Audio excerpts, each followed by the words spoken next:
Hello everyone. ये जो question हम करने जा रहे हैं आईआईटी जेई एडवांस 2023 का क्वेश्चन है और काफी प्यारा सा क्वेश्चन है। कैपेसिटर का बिल्कुल बेसिक क्वेश्चन है। लगभग लगभग आप जितने भी कोचिंग्स में या जहां भी पढ़ रहे होंगे क्लास नोट्स में मिलता ही है ऐसा क्वेश्चन। तो ये बिल्कुल क्लास नोट्स टाइप क्वेश्चन है। बहुत इजी क्वेश्चन पूछ दिया, पता नहीं क्यों आईआईटी में पूछा हुआ है। तो स्टार्ट करते हैं फिर ये क्वेश्चन। और क्वेश्चन एक बार पढ़ लेते हैं। क्वेश्चन में क्या कह रहा है? क्वेश्चन में कह रहा है a container has a base of 50 centimetre into 5 centimetre. मतलब नीचे का बेस का डायमेंशन दे रखा है, हाइट दे रखा है 50 centimetre, as shown in figure दे रखा है। और आगे जो दो प्लेट्स उसके दे रखे हैं उसके डायमेंशन है 50 इंटू 50 के, जो क्लियरली विजिबल है। ये 50 आप देख सकते हो यहाँ पे, ये 50 देख सकते हो। ये उसका क्रॉस सेक्शनल एरिया जब आप लोगे तो उस टाइम आपको काम आएगा। तो ठीक है, फिर आगे बढ़ते हैं। ये हाइट दे रखी है 50, ये आप ध्यान रखना क्योंकि हाइट जब कैलकुलेट करेंगे तो ये 50 का यूज आएगा। बाकी क्रॉस सेक्शनल एरिया निकालने के लिए ये वाली विड्थ 50 फिक्स रहेगी, ऊपर की हाइट अलग लगाएगी। तो बाकी कह रहा है कि उसमें एक लिक्विड भरा जा रहा है जिसका वॉल्यूम फिल करने का रेट है 250 सेंटीमीटर क्यूब पर सेकेंड।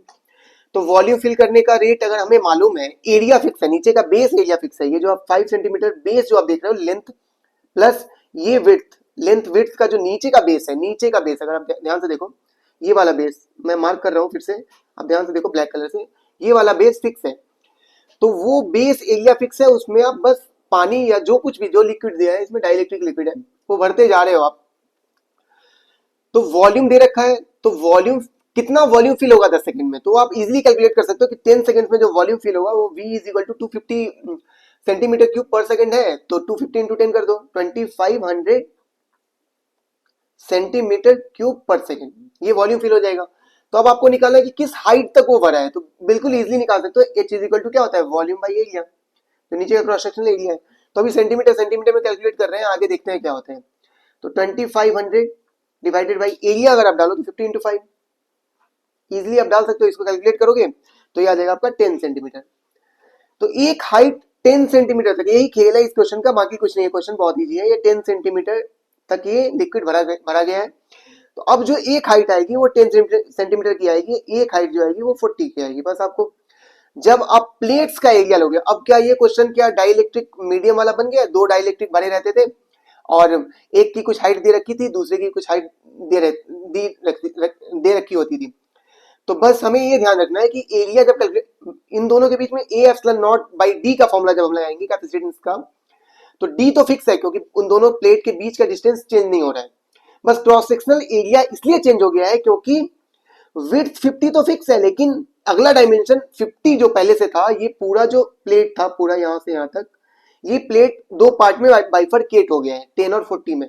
तो बस यही अंतर आया है। दूसरा क्वेश्चन, तो अब तो ये बेसिक सा पैरेलल प्लेट कैपेसिटर का क्वेश्चन आ गया। दोनों ही अलग अलग कैपेसिटर्स लगे हुए हैं जो पैरेलल है।